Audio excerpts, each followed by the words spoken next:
je trouve que le propre de la période présente, appelons-la l'époque néolibérale, c'est vraiment le dévoiement du langage, le retournement du sens des mots.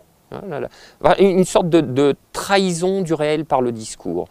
Tu sais, c'est comme ce qu'Orwell décrit dans son roman 1984. On utilise les mots pour leur faire dire le contraire de ce que dit le réel, tout en ayant la prétention de décrire le réel. Alors chez Orwell, dans le roman, le slogan du parti, c'est « la guerre, c'est la paix », la liberté, c'est l'esclavage, l'ignorance, c'est la force. C'est ce genre de retournement constant. Et on trouve ça énormément dans le discours des politiques néolibérales, mais là, avec Macron, ça a atteint un stade qui est presque sans précédent.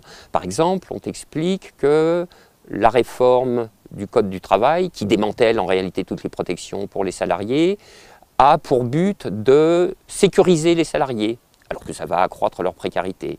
On t'explique que la loi sur les fake news est faite pour protéger la liberté de la presse, alors que ce sera exactement le contraire. Il n'y a pas très longtemps, j'en ai entendu un député, qui expliquait que supprimer l'ISF ne participait pas du tout d'une politique en direction des riches. Bon, donc tu vois, ce genre de retournement du réel par des inversions discursives et langagières, c'est à la fois odieux et catastrophique parce que ça supprime le sol même de la discussion politique contradictoire. Bon, alors voilà, on en est là et puis le premier de cordée arrive. Alors qu'est-ce que c'est que cette histoire? C'est quand même invraisemblable, quoi, que la politique la plus individualiste semble se réapproprier, enfin faire main basse sur des valeurs comme celle de la montagne de la cordée. Puisqu'en réalité, là, si tu veux,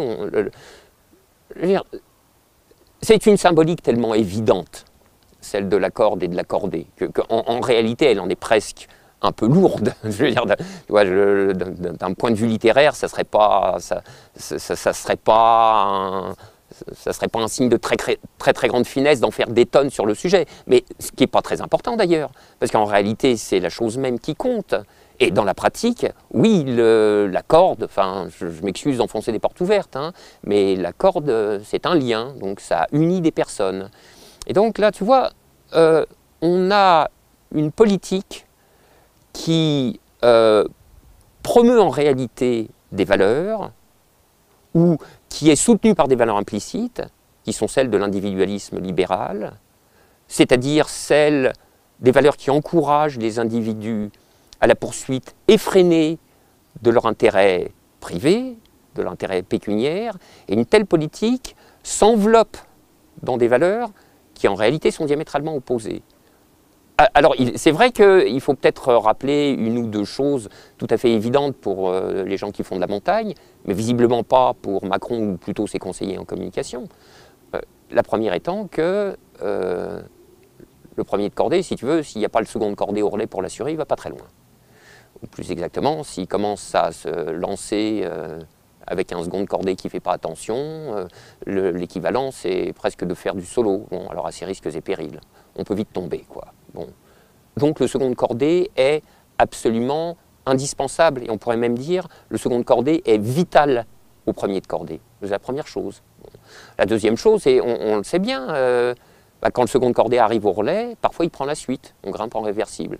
Donc le second de cordée devient le premier de cordée à son tour, qui lui-même devient le second de cordée, et puis les rôles s'inverseront, s'intervertiront de nouveau tout au long de l'ascension.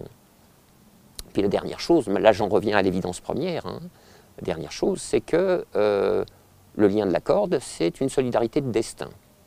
On va partager quelque chose. Partager quoi? Eh bien, partager le meilleur et le pire. Bon, le meilleur, c'est les joies de l'ascension.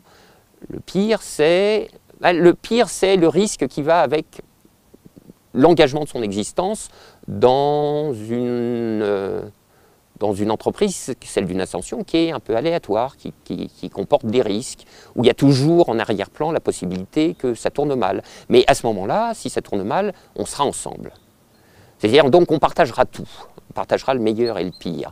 Or, le premier de cordée dans la bouche de Macron, si tu veux, c'est pas exactement quelqu'un qui a le sens du partage ou de la solidarité. Or, le premier et le second de cordée, hein, tous les membres de la cordée, si les choses tournent mal,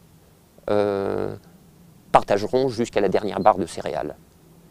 Et il me semble que ceci ne correspond pas exactement au type de société que Macron promeut avec une opiniâtreté qui le dispute à la brutalité.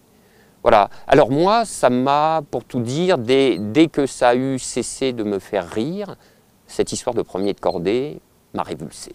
Voilà.